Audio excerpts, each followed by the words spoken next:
Shalom, Haverim. Shalom, amigos. Baruch Hashem. Bendito seja o Santo de Israel. Ele abençoe você, sua casa, toda a sua família. Ele fale também ao seu coração em mais uma porção da Torá, a palavra que dura para todo sempre. Hoje, porção de número 19, porção Terumá.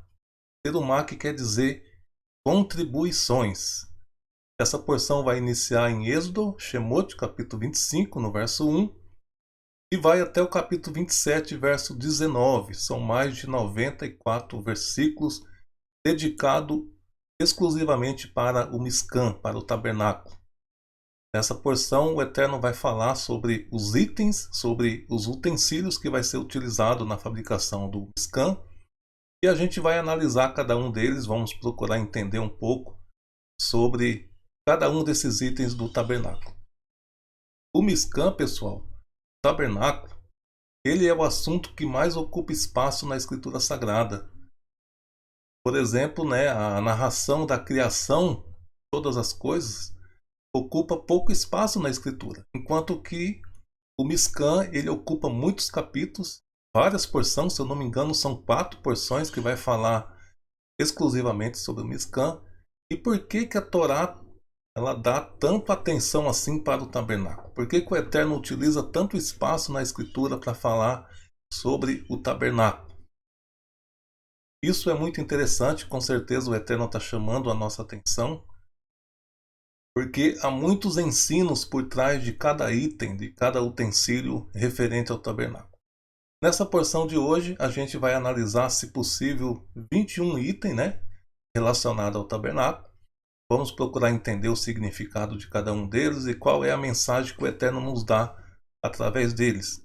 Claro que a gente não consegue entender tudo, pessoal? São muitos segredos que existem por trás de cada item do tabernáculo. Com certeza a gente vai entender isso somente no mundo vindouro. Eu convido você a estar conosco. Como sempre, a gente vai fazer um resumo da porção, mas com certeza alguma coisa vai dar para aprender. Com certeza vamos extrair alguns ensinos para a nossa vida. Eu quero, antes da gente iniciar essa porção, chamar a atenção para um detalhe desapercebido de muita gente. Porque o Mishkan, o tabernáculo, ele só existe e ele só existiu, pessoal, por uma única razão. Se não fosse essa razão, pessoal, o tabernáculo não existia, não havia o porquê existir o tabernáculo. Agora você sabe me dizer qual é a razão principal da existência do tabernáculo? Nós vamos entender isso já no início dessa porção. Vai ficar claro para nós que o tabernáculo só existiu por uma causa, por uma razão, que vai ficar bem explícito hoje no início desse estudo. Muita gente ainda não percebeu isso. Eu espero conseguir mostrar para você isso dentro da porção. Mas antes da gente iniciar a porção, é necessário que a gente volte um pouquinho na porção passada, porção Mishpatim, na porção Juízos. E por que é necessário isso, pessoal? Porque essa porção Terumá, ela tem uma ligação direta com a porção Mishpatim.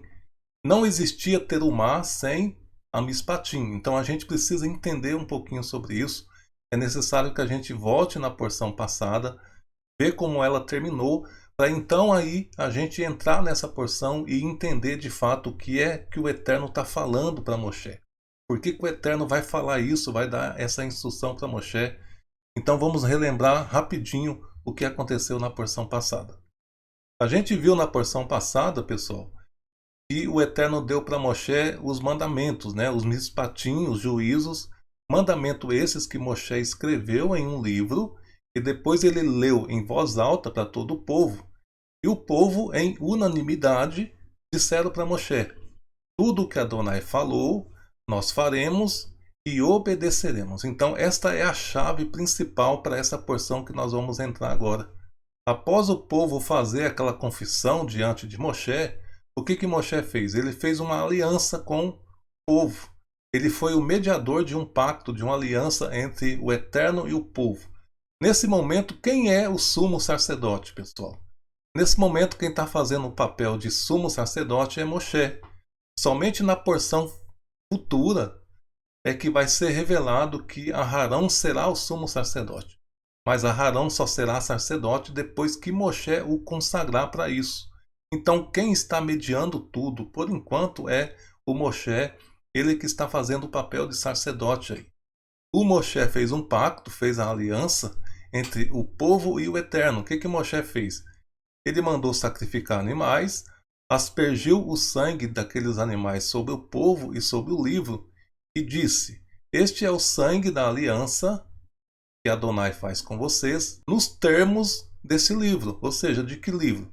Do livro que Moshe anotou, do livro que Moshe escreveu, os Mishpatim. Após Moshe fazer essa aliança com o povo, Moshe então vai subir na montanha para receber das mãos do Eterno as 2 tábuas da Torá. Moshe só poderia subir a montanha depois de fazer o pacto com o povo, depois de fazer a aliança. Foi o que o Eterno falou para Moshe. Moshe, ele percebeu que ia demorar alguns dias, né, em cima da montanha. E como que a gente sabe disso? A gente percebeu que Moshe, ele deixou Ur, da tribo de Judá, e Aharão, da tribo de Levi, responsável pelo povo. Então aí já há um ensino para nós. Por que um da tribo de Judá e um da tribo de Levi? Já é uma profecia apontando para o Machia. O Machia, Yeshua, ele é descendente tanto da tribo de Judá como também da tribo de Levi. O Eterno então chamou Moshe para que Moshe subisse na montanha, onde o Eterno ia entregar para Moshe as 2 tábuas da Torá, escrita, né, com a Torá, e as instruções para que Moshe passasse para o povo. Mas o que vai acontecer, pessoal? Moshe vai ter uma grande surpresa lá em cima da montanha, porque o Eterno vai dar para Moshe um projeto, uma planta, um desenho de uma casa que terá que ser construída. Mas Moshe não sabia disso. Moshe achou que ele ia subir lá em cima, o Eterno ia falar com ele, entregar as 2 tábuas e explicar para ele, né, com mais detalhes sobre as 10 palavras. Mas o que a gente vai ver é que as 10 palavras, as 2 tábuas de pedra, será a última coisa que o Eterno vai dar para Moshe. Primeiro, o Eterno vai passar para Moshe a planta, o desenho do tabernáculo. E por que tem que fazer esse tabernáculo, pessoal? É o que a gente vai entender agora no início dessa porção. Moshe subiu, imaginando que ficaria ali no mínimo, né, uma semana ou no máximo 10 dias, mas Moshe vai ficar lá em cima 40 dias e 40 noites. Existe um segredo aí. Por que Moshe vai ficar 40 dias e 40 noites, pessoal, em cima da montanha? Será que tudo que o Eterno vai falar para Moshe não poderia ser dito em 10 dias, por exemplo, representando a Torá? Será que não poderia ser dito em uma semana, 7 dias? Sim, com certeza. Mas o Eterno faz questão de que Moshe fica 40 dias e 40 noites lá. E por que isso? Existe um grande ensino da Torá por trás dos números e por trás das letras. É o que a gente vai entender agora antes de começar essa porção. O que acontece, pessoal? É como se o Eterno dissesse para Moshe assim: Moshe, eu vou te dar as 2 tábuas da Torá, mas antes de eu entregar as 2 tábuas da Torá, eu tenho um projeto para dar a você. O povo não foi unânime em fazer o pacto, em dizer que tudo o que eu falei eles vão fazer e vão obedecer? Então, você vai pedir para eles que eles tragam contribuições para, através dessas contribuições, você fazer a casa aonde você vai colocar as 2 tábuas da aliança. Porque, pessoal, as 2 tábuas da Torá não poderia ficar na casa de Moshe. Não poderia ficar na casa de Aharão, na casa de Ur.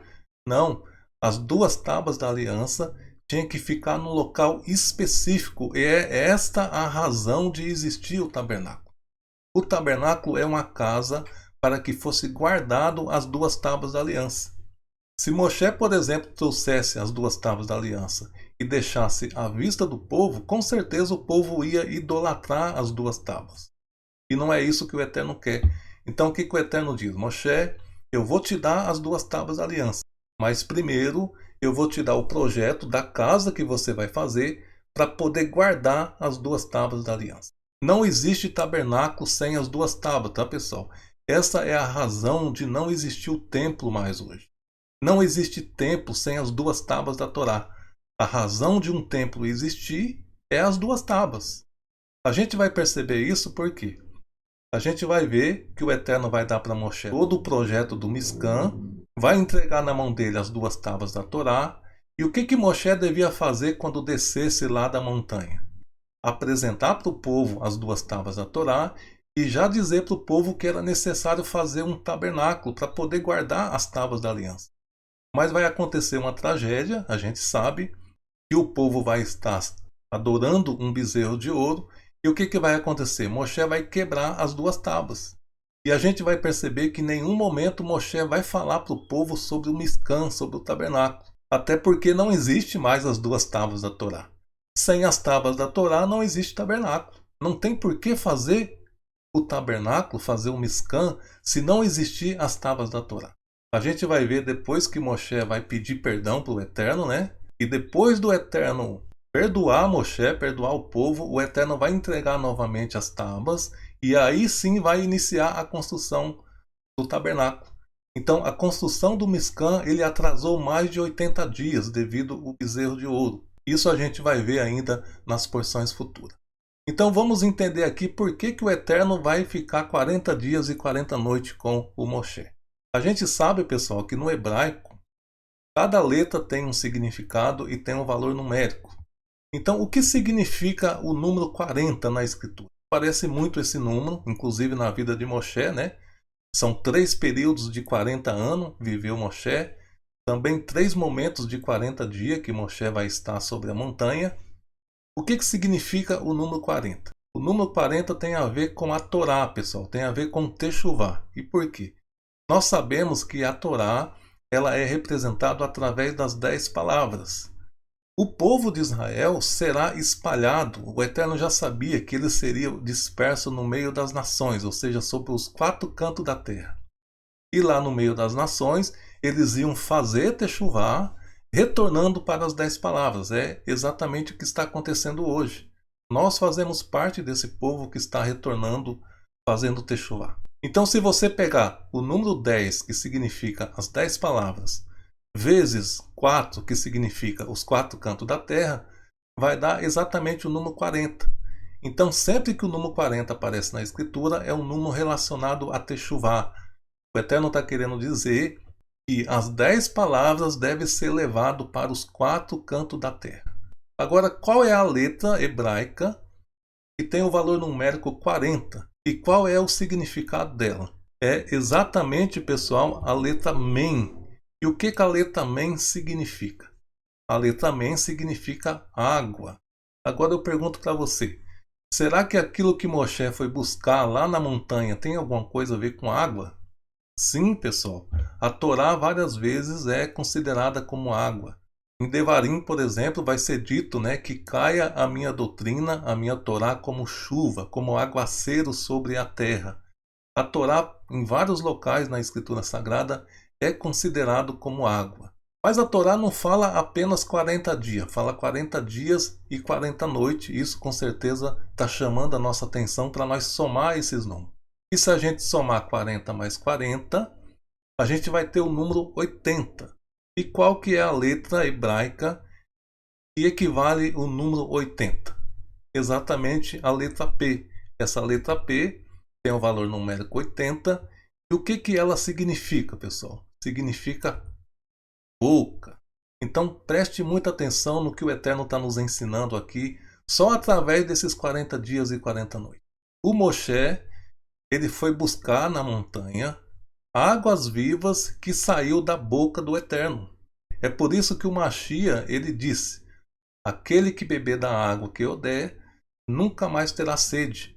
De que água o Machia estava falando? Exatamente da Torá. Exatamente das 10 palavras que é a água viva que saiu da boca do Eterno. Veja que coisa linda, né, pessoal? As letras hebraicas nos ajudam a entender com mais detalhe o significado de cada número que aparece na Escritura Sagrada. Muito bem, após a gente ter visto isso, após a gente ter entendido que o Eterno, antes de entregar a Torá para Moshe, ele vai falar sobre o tabernáculo, até porque o tabernáculo é o local onde vai ficar guardado as tábuas da aliança, ou seja, as tábuas do testemunho. Sem as tábuas do testemunho, não haveria o tabernáculo, não haveria o Mishkan. Então, pessoal, sem dúvida nenhuma, as duas tábuas da Torá é o item mais importante do tabernáculo. Tanto é que ele vai ficar no local mais santo de todos, né? Vai ficar no centro, dentro da arca, o local aonde o Eterno vai se manifestar, aonde o Eterno vai falar com Aarão, falar com Moshe, de cima da arca. Ou seja, as duas tábuas da Torá representam o próprio Eterno. Quando o Eterno diz que ele queria que fosse feito um local para ele habitar no meio do seu povo, ele estava falando exatamente das duas tábuas da Torá, que representa o Eterno. Isso a gente vai entender já já dentro dessa porção. Então vamos dar início nessa porção, né? Vamos dar início à leitura em Shemot capítulo 25. É onde vai começar a porção Terumá. A gente vai ler apenas os 5 primeiros versos e depois a gente vai examinar cada um dos itens relacionados ao Mishkan. Shemot capítulo 25 diz assim, pessoal.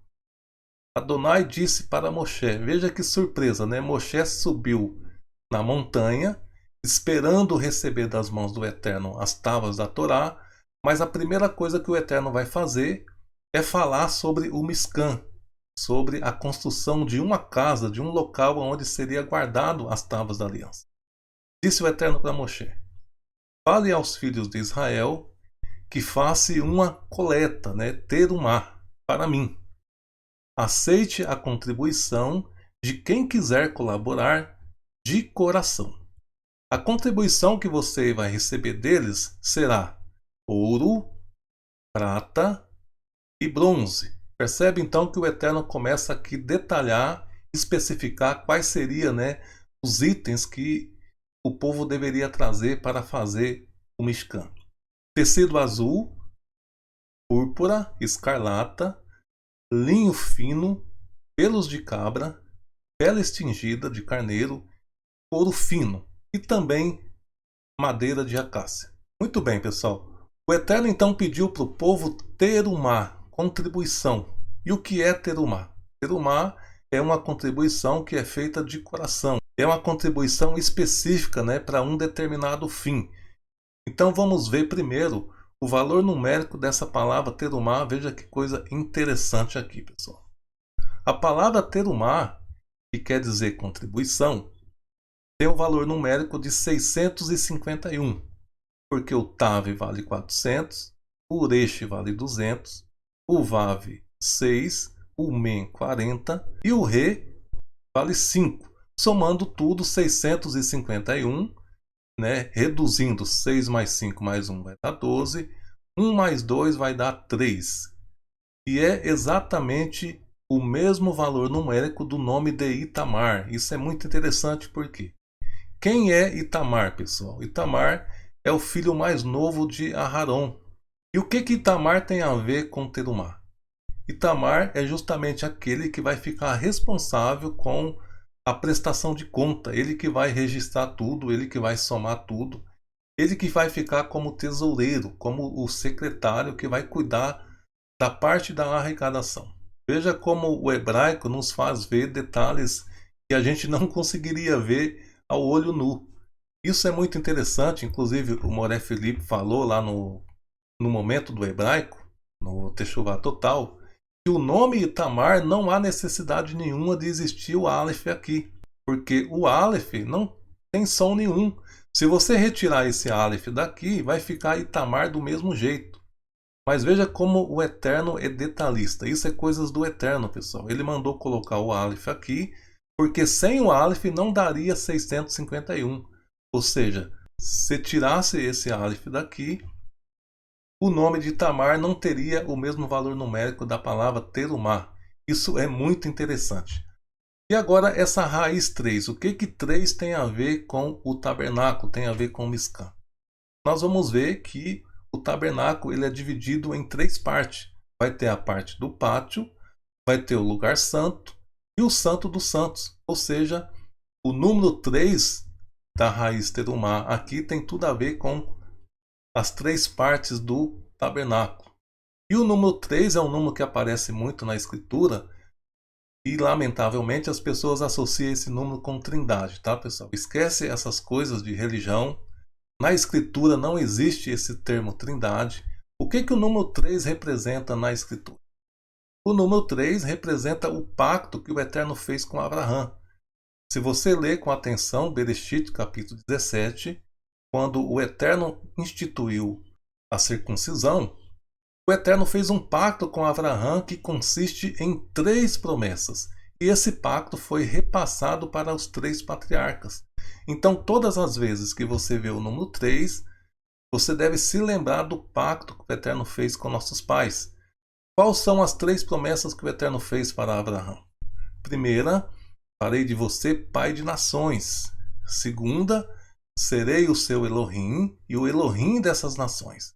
Terceira, darei para você a terra, para você e para os seus descendentes, no caso, as nações. E de que terra o Eterno estava falando, pessoal?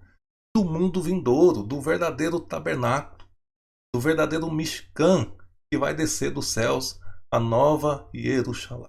Inclusive, o nosso Mashiach também vai dizer para os religiosos, da época, que deixou eles muito furiosos, o Mashiach falou: destrua esse templo e eu o reedificarei em 3 dias. Do que o Mashiach estava falando? Do verdadeiro templo do Eterno, a verdadeira casa de habitação do Eterno, que é o corpo do Mashiach. O corpo do Mashiach, que é formado por nós, que somos os membros desse corpo, é o verdadeiro templo do Eterno. Esse tabernáculo, esse Mishkan que vai ser construído no deserto, são sombras de coisa futura. É sombra, por exemplo, da nova Jerusalém, e é sombra também do nosso corpo. Nós podemos considerar o nosso corpo como sendo um mini Mishkan. Cada um de nós somos um tabernáculo para a habitação do Eterno. É por isso que o Eterno está pedindo para se fazer um santuário. É o que vai dizer o verso 8, onde ele diz assim: após arrecadar, a terumá e entregar na mão de Itamar, que ia ficar o responsável pela prestação de conta, faça para mim um santuário, e eu habitarei no meio deles. Então perceba, pessoal, qual era o propósito do Mishkan? Um local para a habitação do Eterno.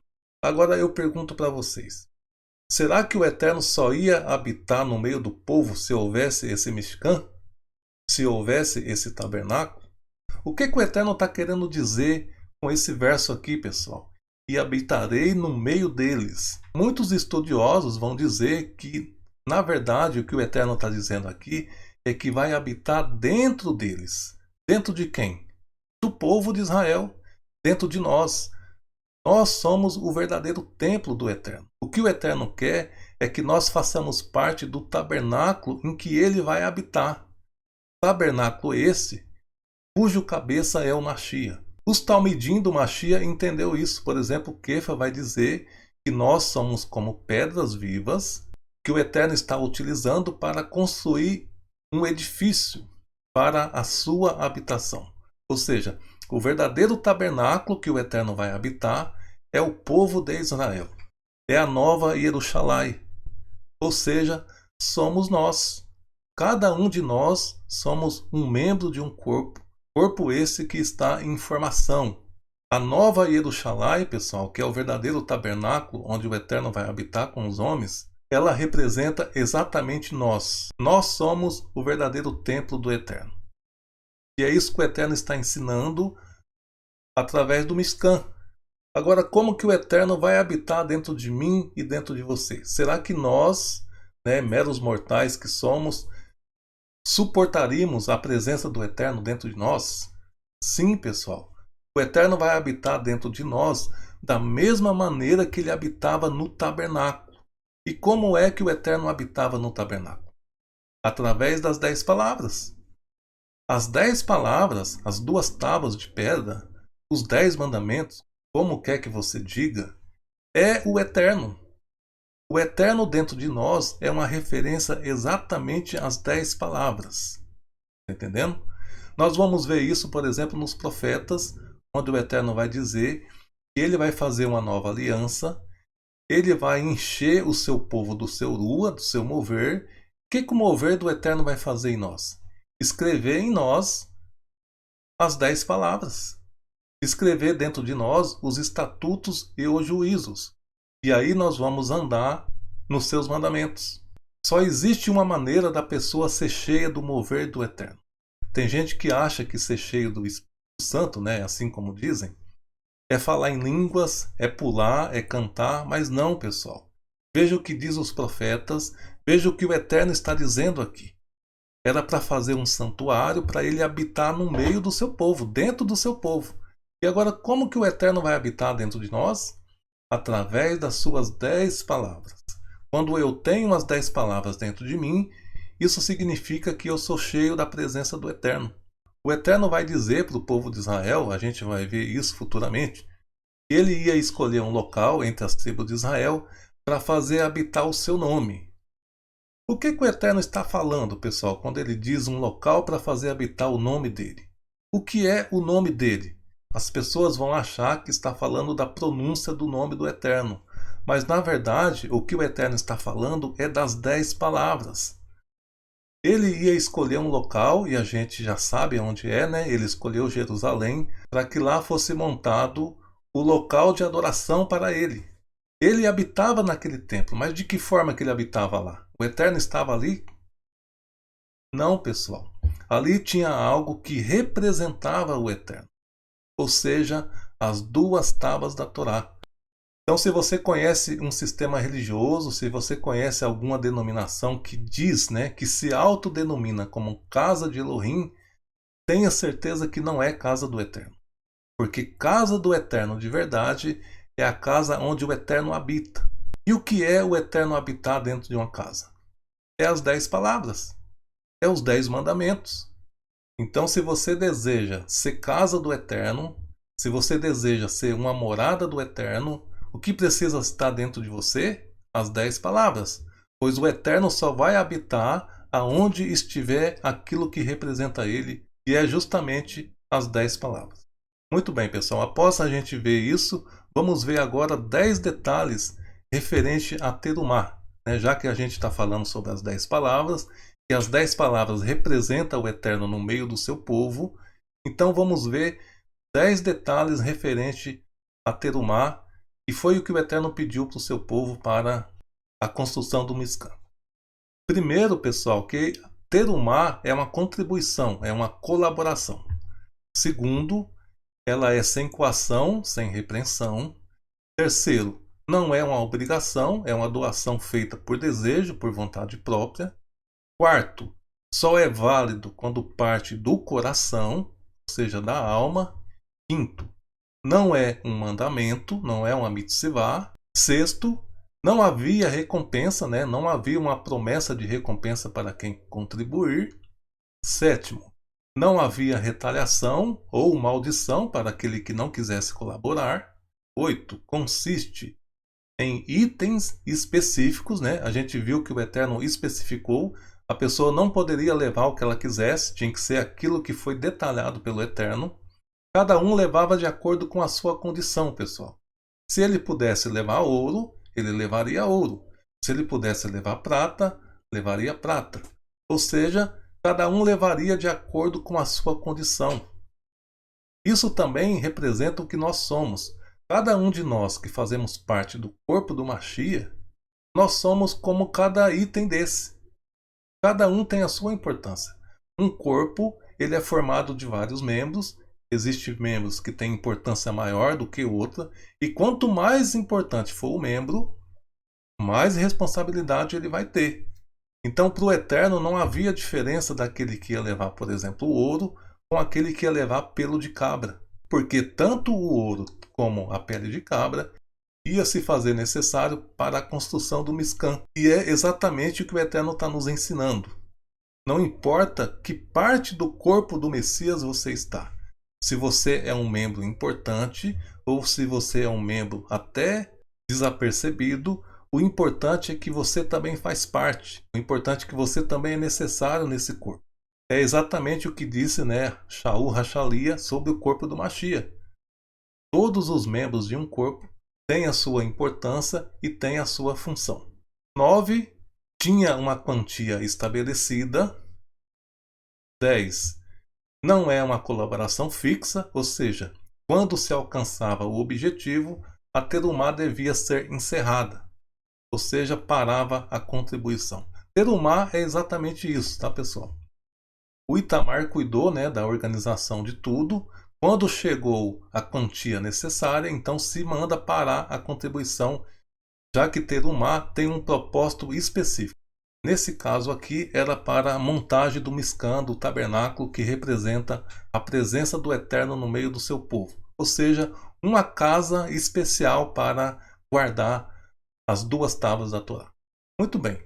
Após a gente ver tudo isso, nós vamos começar agora a examinar cada um dos itens que o Eterno pediu. E no final dessa porção, eu vou mostrar para vocês o nome do Eterno e vou mostrar que dentro do nome do Eterno está as 2 tábuas da Torá.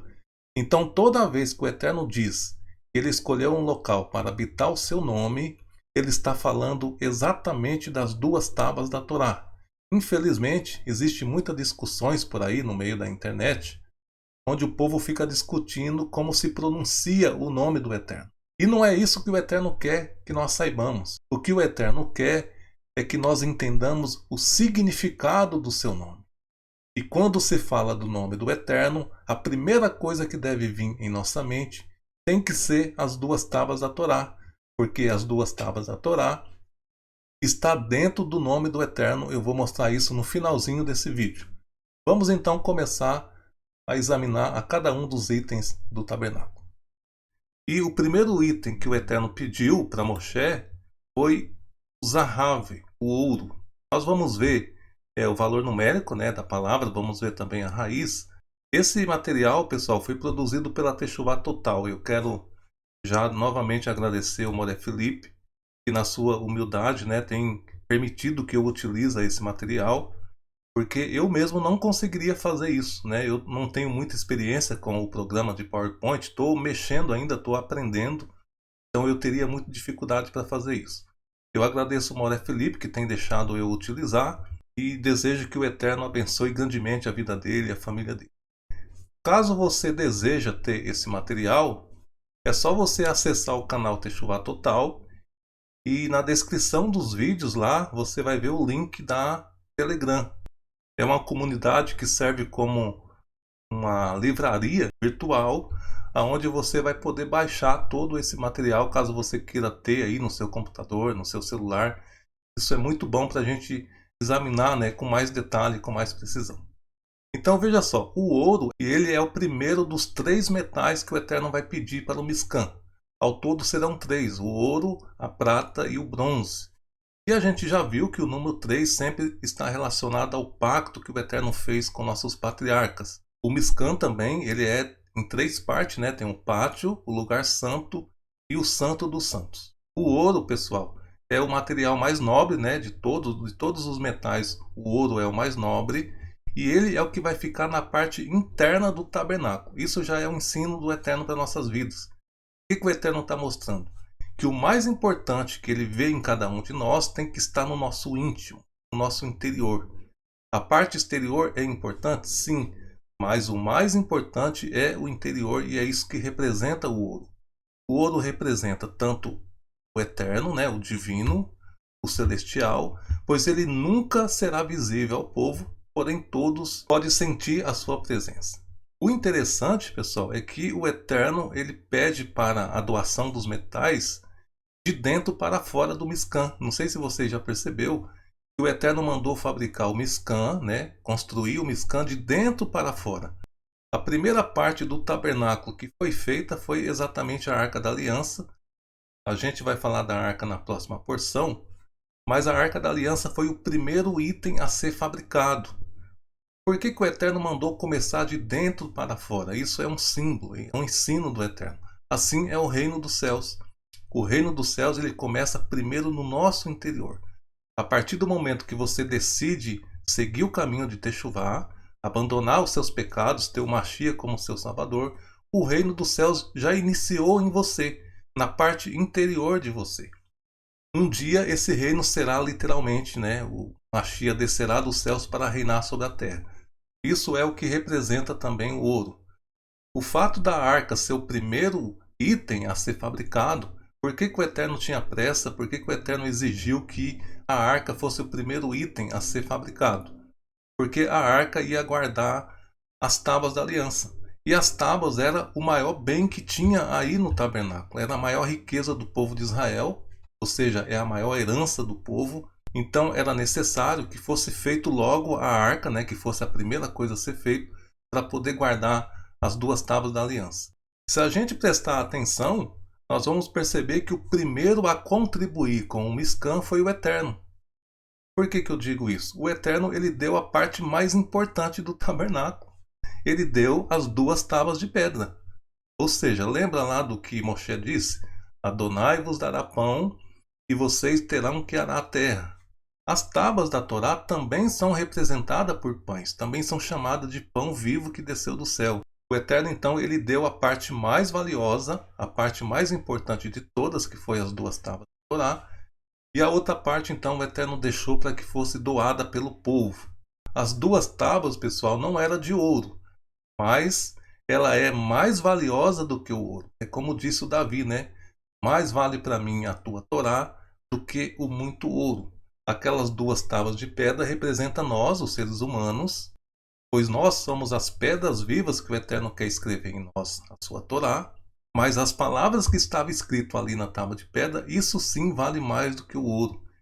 Essa foi então a contribuição do Eterno. O Eterno foi quem deu a primeira parte para a construção do Mishkan. O interessante é que o ouro, Zahav, ele tem um valor numérico 14 e é exatamente o valor numérico do nome do rei Davi. David também tem esse valor numérico 14. Isso é bem interessante, né? Onde que era utilizado o ouro, pessoal? O ouro, ele ficava na parte interna, né, do tabernáculo. Ele serviu para as 4 argolas e para a cobertura da arca. Então a arca ela era coberta de ouro tanto por dentro como por fora. Também serviu como cobertura para os queruvins, né? E a menorá que era toda de ouro. Então o ouro foi o primeiro dos metais que o Eterno pediu para o seu povo. O próximo, número 2, Kesef, prata. E a prata tem um valor numérico 160. E o que significa a prata? Significa resgate, redenção. Tanto é que o Eterno mandou fazer, né, as trombetas de prata anunciando a redenção. E também o imposto anual, o famoso meio shekel. Ele era também de prata, né, a moeda de prata que servia como resgate, como redenção para o povo de Israel. A prata era utilizada tanto nos ganchos e argolas, segurava a tapeçaria no pátio do tabernáculo. Também todas as colunas do caminho, né, em torno do pátio deviam ter faixas de prata. O número 3, pessoal, é o Neroshete, que significa bronze. E o que o bronze significa, né, no tabernáculo? O bronze tem a ver com juízo, com julgamento, com arrependimento. O bronze era o único dos metais que estava acesso a todas as pessoas. Todos poderiam ver, até porque o altar do sacrifício ele era coberto com bronze, feito com a madeira de acácia coberta com o bronze. O bronze estava nos 4 chifres, né, nos cantos do altar. Todo esse chifre era revestido de bronze. E também nas vasilhas para a remoção da cinza, as pás, os ganchos, as grelhas e os encaixes das colunas. Tudo isso era feito de bronze. Então esses são os 3 metais utilizados para o tabernáculo. Como eu disse, pessoal, o número 3 sempre vai significar o pacto que o Eterno fez com Abraão. Quando o nosso Machia, ele disse, destrua o templo e eu o edificarei em 3 dias, o Machia estava falando tanto da sua ressurreição no 3º dia, como principalmente do tabernáculo que descerá dos céus, ou seja, a nova Jerusalém. O Machia, ele se manifestou entre os homens no 4º milênio. E a nova Jerusalém, né, que é o tabernáculo que descerá do céu, vai descer no 7º milênio, ou seja, há exato 3 milênios após a vinda do Machia. Então, os 3 dias apontam exatamente para isso. O tempo em que o corpo do Machia está sendo formado. O tempo em que o verdadeiro tabernáculo do Eterno está sendo construído. E esse tabernáculo somos todos nós. Agora vamos entrar nos panos, né? O primeiro pano era o azul, o tecido azul. E o que o azul significa? O azul representa o alto existente que se revela, o que desce até o ser humano. Ele desceu do céu para ensinar como obter a vida eterna. Eu não sei se vocês perceberam que a capa dos nossos vídeos tem uma cor. E a cor que eu estou utilizando, pessoal, foi justamente a cor que eu tirei do tabernáculo. Por exemplo, o livro de Bereshit, eu utilizei essa cor aqui, né, o azul. E por quê? Porque o livro de Bereshit é exatamente o livro que fala sobre o eterno que se revela ao homem. Foi no livro de Bereshit que o eterno se revelou para Abraão, para os patriarcas, né, e fez um pacto com eles. Então, por isso eu escolhi a cor azul para a capa, né, dos nossos estudos do livro de Bereshit. Cada livro a gente vai ter uma capa de uma cor e essas cores foram tiradas todas do tabernáculo. O tecido azul, pessoal, fazia parte das cortinas, né? E também fazia a divisão entre o lugar santo e o santo dos santos. O próximo pano, a próxima cor, que são 4 no total, é a argamã, a púrpura, que significa Rei dos Reis, aquele que está acima de todo o reino. O seu reino nunca terminará. E aqui nós temos o nome de Melquisedeque, que representa esse reino que nunca terminará. Essa cor de argamã é exatamente a cor que nós estamos utilizando agora para a capa dos nossos vídeos, porque estamos estudando o Sefer Shemot, e para mim a cor que se encaixa perfeitamente com o livro de Shemot é essa cor aqui, né, o argamã, porque é exatamente no livro de Shemot que o Eterno mostrou para o faraó que ele, o Eterno, é sim o Rei dos Reis. O faraó achava que ele era o maior rei que existia, né, que não existia rei acima dele, mas o Eterno mostrou que ele é o Rei dos Reis. Igualmente, o tecido azul, eles também era utilizado, né? O argamã também era utilizado para as cortinas e também estava na separação do lugar santo com o santo dos santos. A sexta terumá que o Eterno pediu, que é também cor para panos, é o carmesim. E o que o carmesim significa? Ele representa o servo humilde que sofre pelos pecados do seu povo. Representa também o pagamento de dívida do seu povo com o seu próprio sangue. Essa será a cor, pessoal, que a gente vai utilizar no livro de Vaikra. Quando a gente estiver estudando o livro de Vaikra, as capas dos nossos vídeos serão exatamente essa cor aqui, a cor de carmesim. O carmesim também era utilizado no mesmo local que era utilizado os outros panos, como cortina, e também para fazer a divisão do lugar santo com o santo dos santos. Para confirmar isso que a gente falou sobre o significado aqui do carmesim, veja que coisa interessante está em Vaikra, que é o próximo livro que a gente vai estudar. Vaikra 21, verso 10 diz assim, pessoal: E o sumo sacerdote entre seus irmãos, cuja cabeça for derramado o azeite da unção e que for consagrado para vestir os vestidos, não descobrirá sua cabeça, nem rasgará os seus vestidos. Então aqui está falando do sumo sacerdote que ia ser ungido, né? Quem que ia ungir o sumo sacerdote? O primeiro sumo sacerdote foi Moshe que o ungiu. Agora veja que selo interessante o Eterno coloca aqui de 3 em 3 letras. Exatamente a palavra Dan Yeshua, que quer dizer sangue de Yeshua. Veja que coisa linda, pessoal.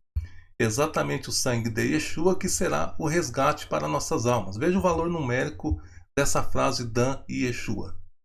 430 e a raiz 7 é exatamente o mesmo valor numérico da palavra Nefesh, que quer dizer alma, e também Shekel, que era o resgate.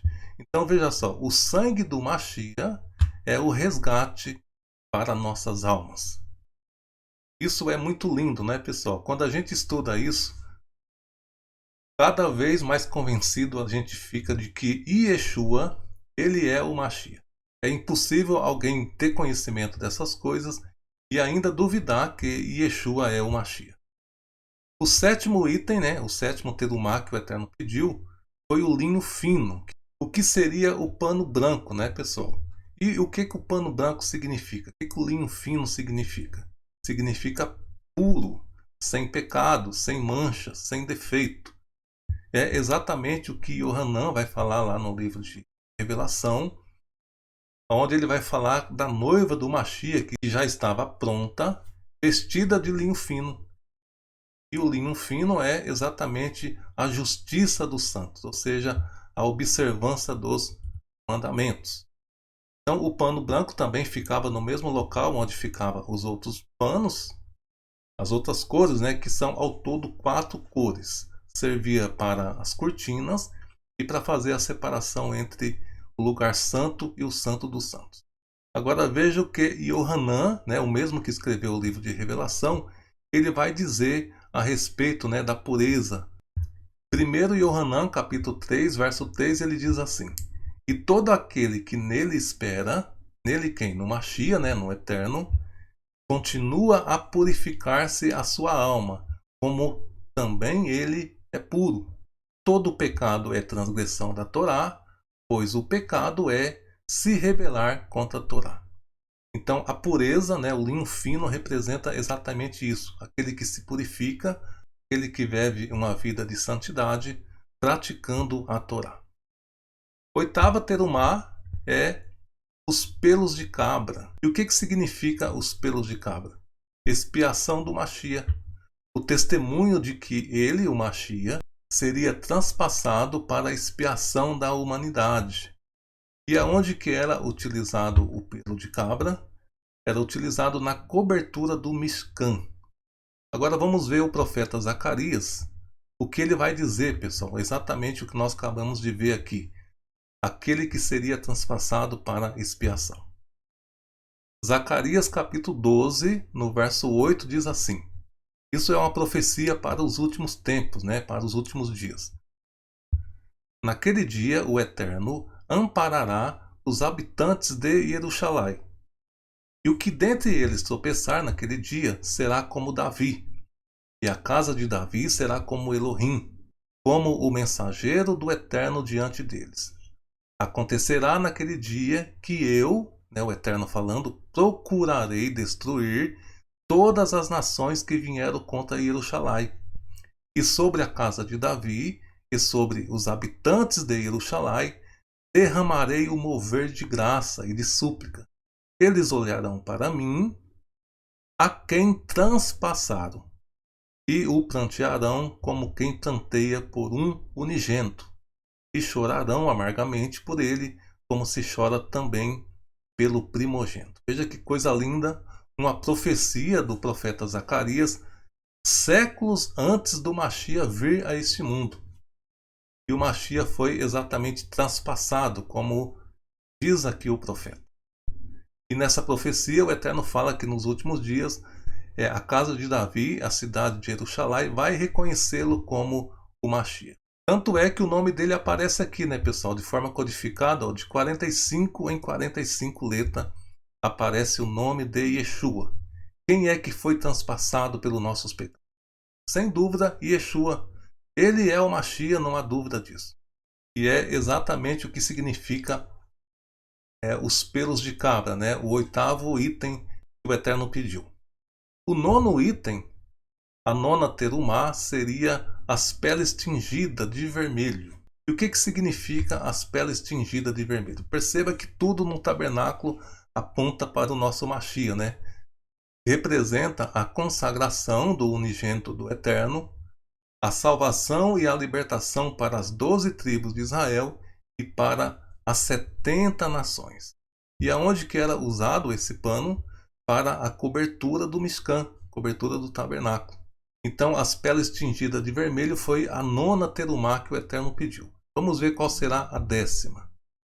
A 10ª é peles finas, pessoal, que significa a proteção de El Shaddai, a proteção do Eterno.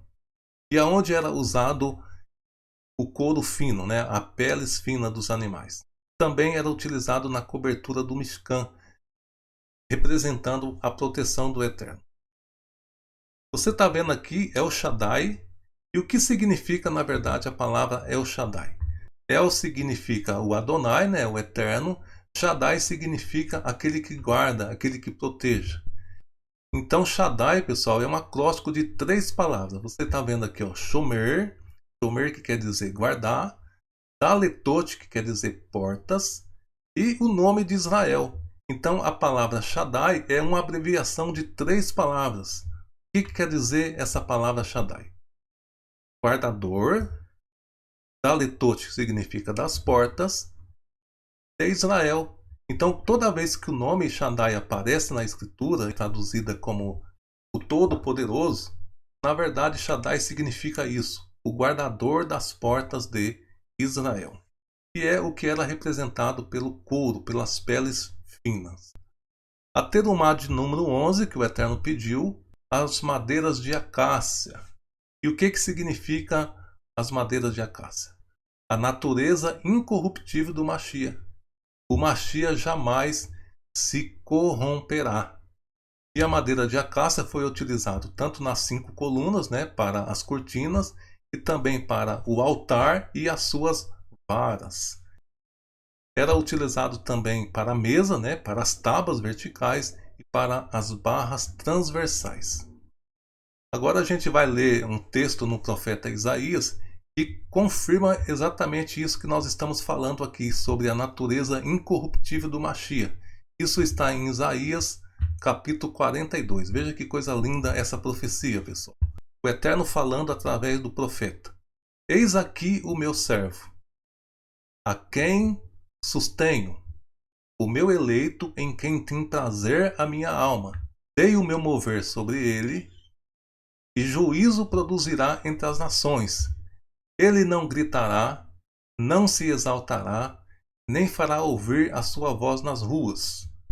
O caniço esmagado ele não quebrará, nem apagará o pavio ardente.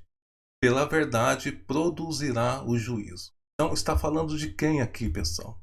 Está falando do Mashiach. Não faltará, nem será quebrantado, até que ponha na terra o juízo, e as ilhas, né, as nações, aguardarão a sua Torá. Então, o que quer dizer aqui quando diz que ele não vai quebrar o caniço quebrado? O caniço quebrado é uma referência à Torá. A Torá foi quebrada, a Torá foi transgredida por parte do povo do Eterno. Mas o Eterno está dizendo, através do profeta Isaías, que o seu servo, né, o seu ungido, ele não quebrará o caniço quebrado. E ele também não apagará o pavio que fumega, uma referência aos profetas. É exatamente o que ele diz, né, em Mateus, quando ele diz que não veio abolir nem a Torá, nem os profetas. E nós vimos exatamente isso, que o Mashiach, ele não se exaltava. Ele não fazia ouvir a sua voz pelas ruas. Muitas vezes ele operava maravilha e dizia para as pessoas que foi curada para não sair falando, né? Para não sair fazendo propaganda. É exatamente o contrário do que nós vemos hoje. O sistema religioso utiliza do nome do Mashiach para dizer que faz milagres, né? E eles fazem questão de ficar propagando isso nas televisões, nas rádios e em todo o meio de comunicação. Exatamente o contrário do servo do Eterno. O servo do Eterno não ia gritar, não ia se exaltar e nem faria ouvir a sua voz nas ruas, ou seja, ele não ia se aparecer, se engrandecer, se mostrar para as pessoas. Sem dúvida, essa é uma profecia falando do nosso Mashiach. Continuando, né, ainda diz assim: Assim diz o Elohim, o Eterno que criou os céus e o estendeu, que formou a terra e tudo quanto nela produz, que dá a respiração ao povo que nela está, e vida aos que andam nela.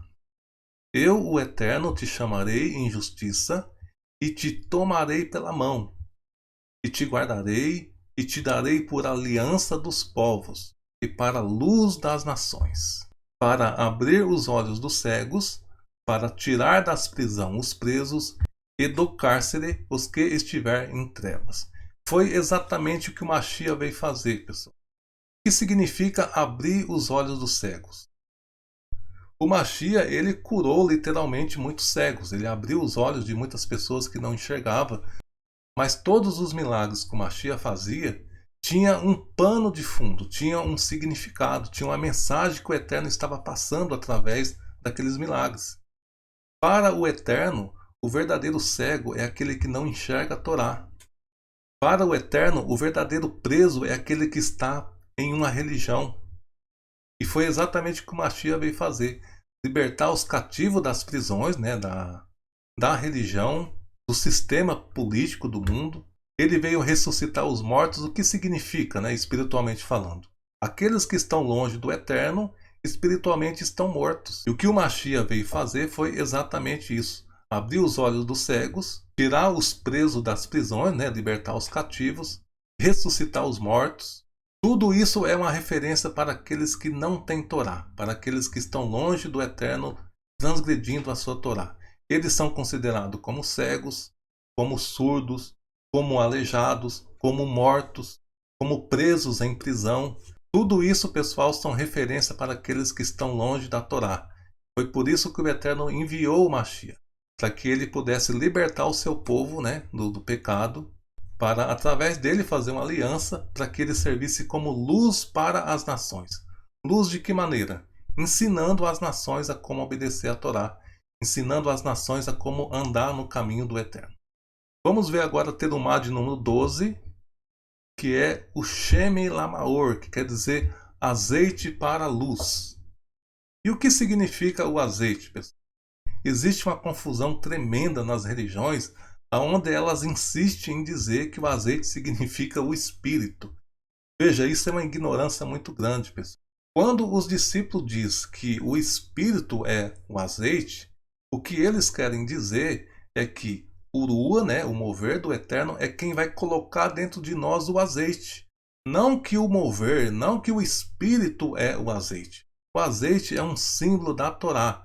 Isso está claro na Escritura, pessoal. Veja o que está escrito em Provérbios capítulo 6. Pois lâmpada é o mandamento, e a Torá é luz, e caminho da vida, conselho de disciplina. Então o azeite representa exatamente isso, representa a Torá. E aonde ia ser utilizado o azeite? O azeite, pessoal, ia ser utilizado na menorá para ser queimado, para produzir luz. E o que significa queimar o azeite? O que significa produzir luz?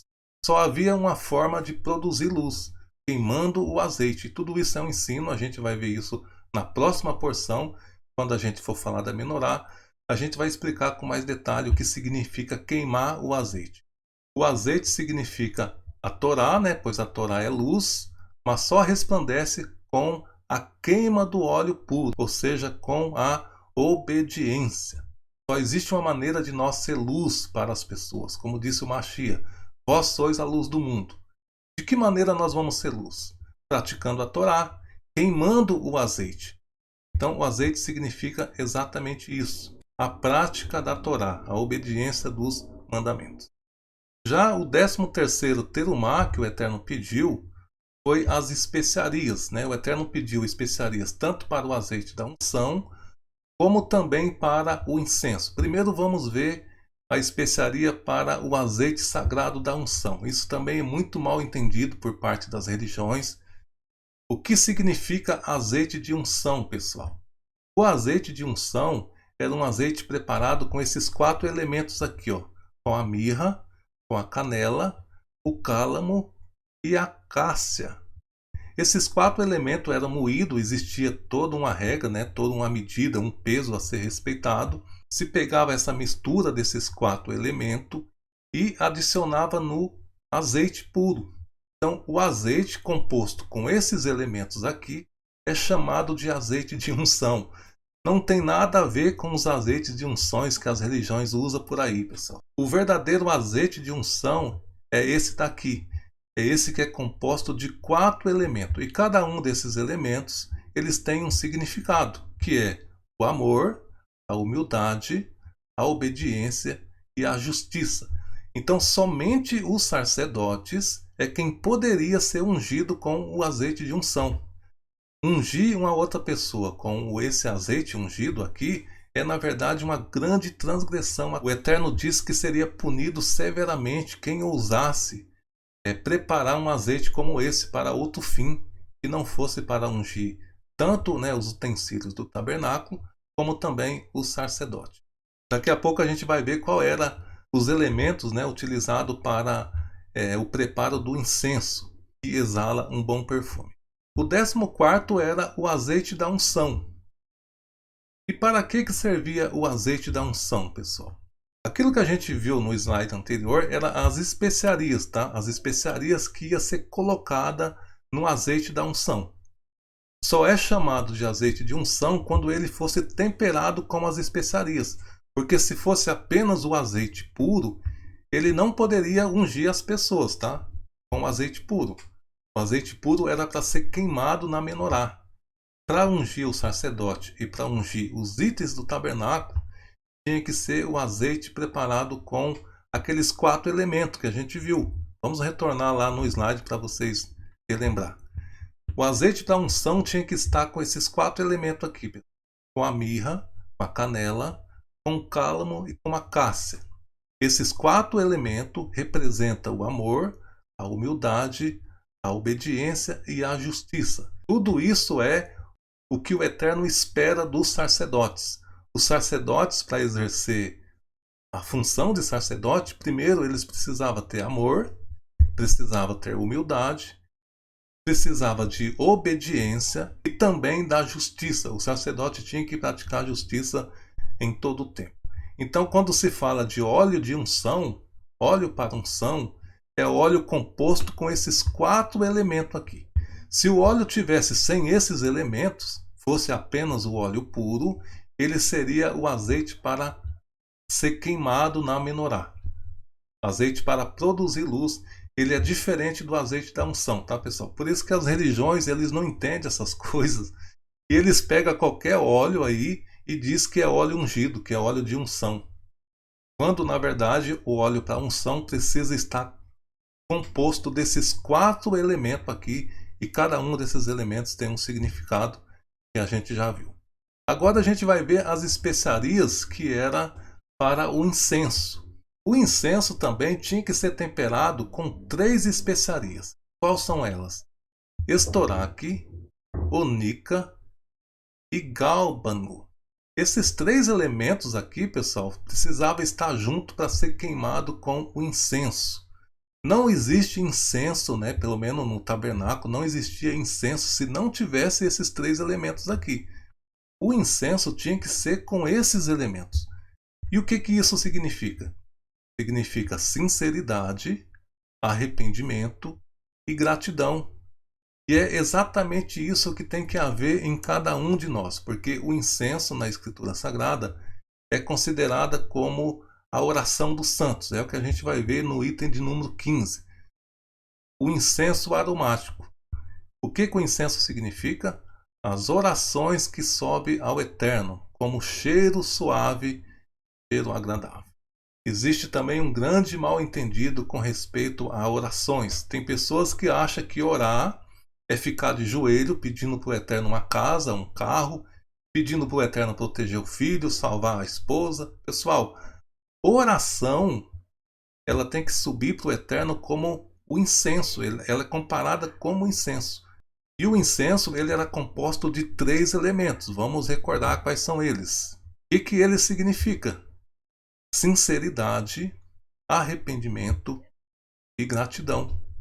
Então, a oração, para ela subir como cheiro suave, como bom perfume diante do Eterno, precisa ter esses 3 elementos aqui: sinceridade, arrependimento e gratidão. Eu conheço pessoas, né, não estou aqui falando mal, longe de mim isso, mas eu tenho até dó às vezes, porque são pessoas que estão com o joelho calejado de tanto orar, pessoal.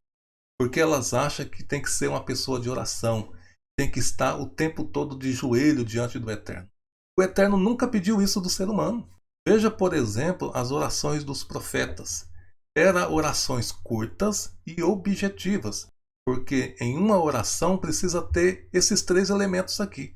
Se não tiver esses 3 elementos, a sinceridade, o arrependimento e a gratidão, não é oração. Essa oração não vai passar do telhado. Então existe muita gente que fala: nossa, eu oro tanto, mas eu não vejo uma resposta da minha oração. Será que está orando de forma correta? O Mashiach nos ensinou a orar. A oração do Pai Nosso é um modelo perfeito da oração. Em uma oração precisa ter sinceridade, arrependimento e gratidão, que é o que significa o incenso, né? O incenso que foi o 15º item, né, que o Eterno pediu de Terumá. O 16º, pessoal, é a pedra de ônix. E o que a pedra de ônix significa?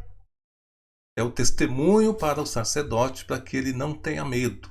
Esse é então o 16º item que o Eterno pediu para que o povo levasse como terumá. O 17º é as pedras de encaixe, as pedras que ia representar as 12 tribos de Israel.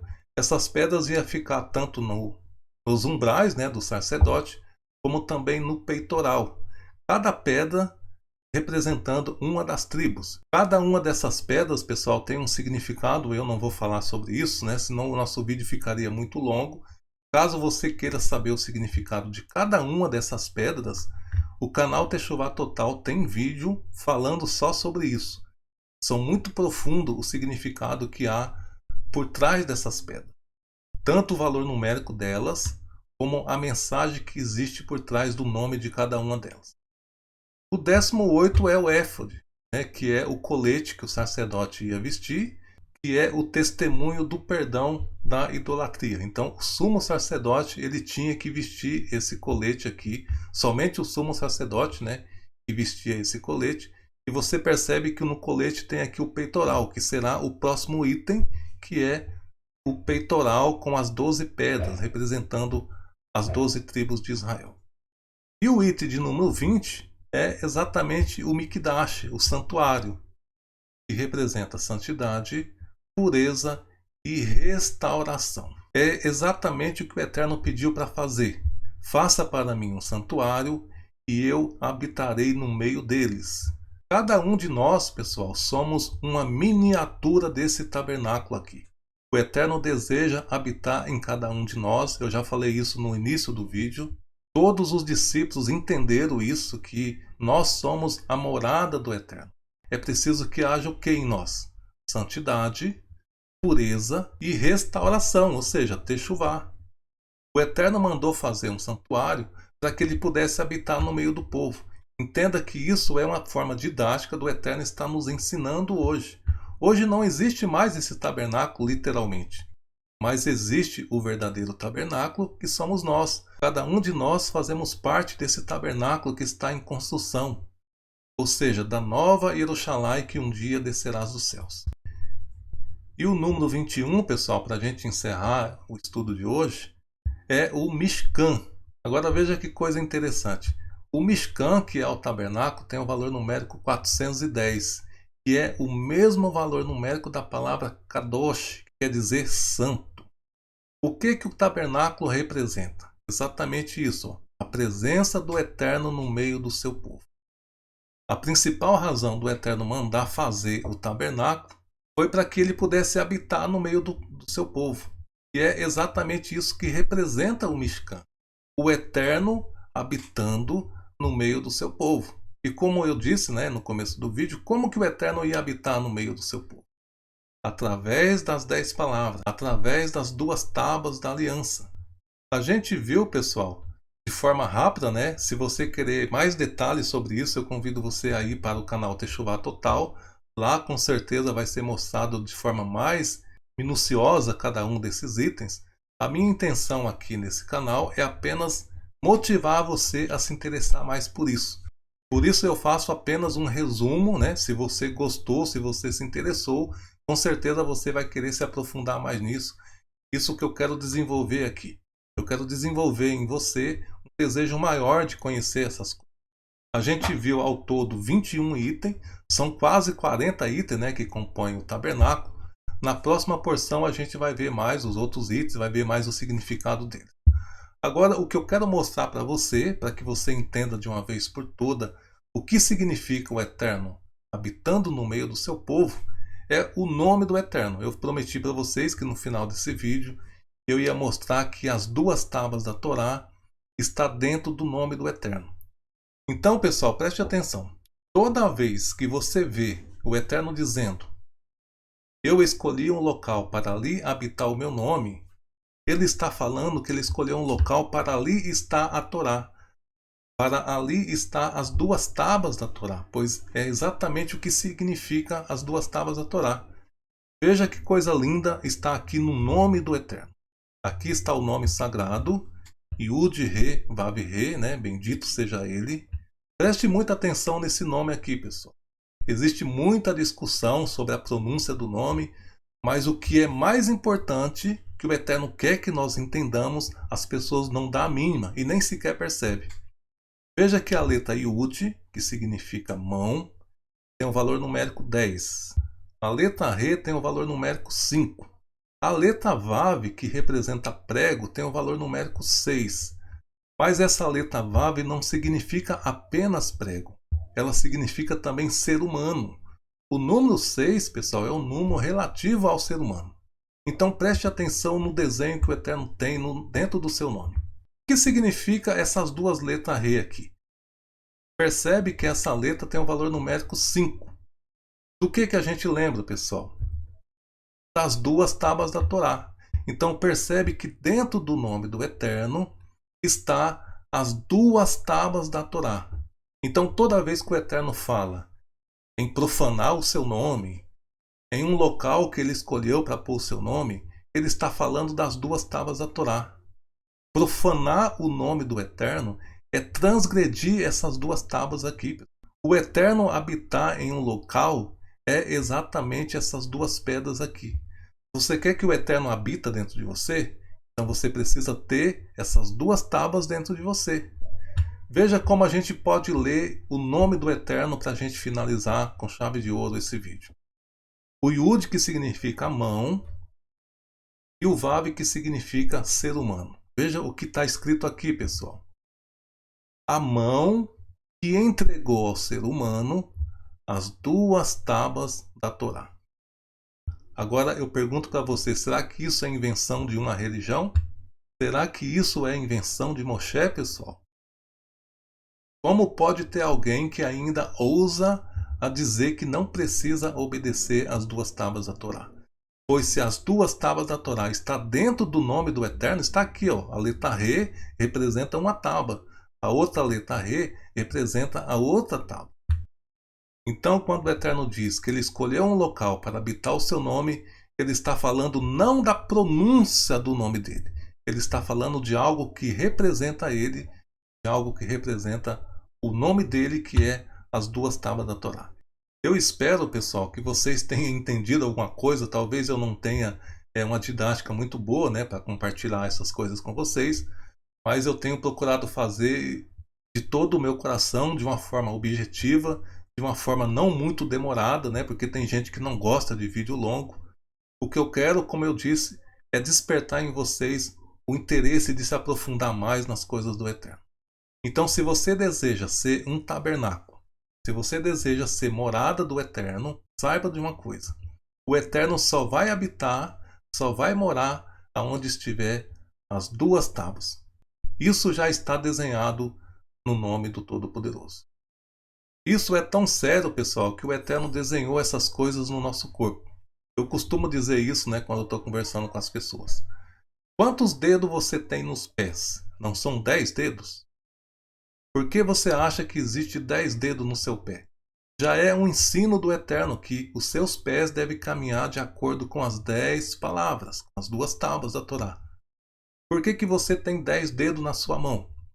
Já é um ensino da Torá que as obras das suas mãos devem ser de acordo com as 10 palavras. Por que você tem 2 ouvidos, pessoal? Já é um ensino da Torá que você deve ouvir as duas tábuas de pé. Por que você tem uma só boca?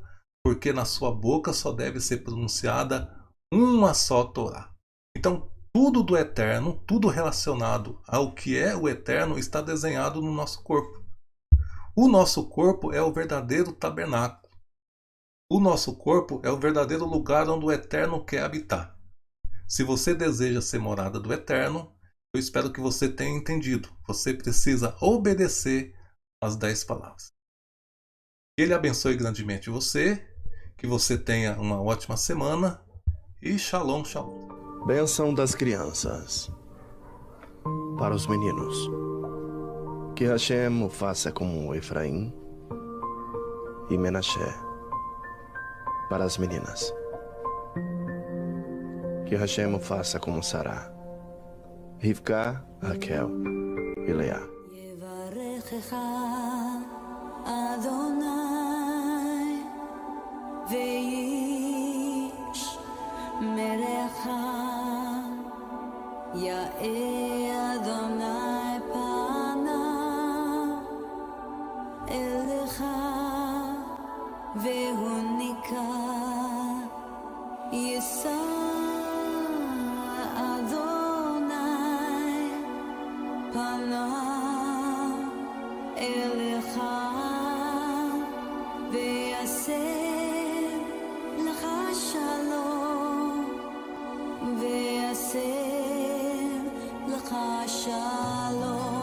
Que Adonai te abençoe e te guarde.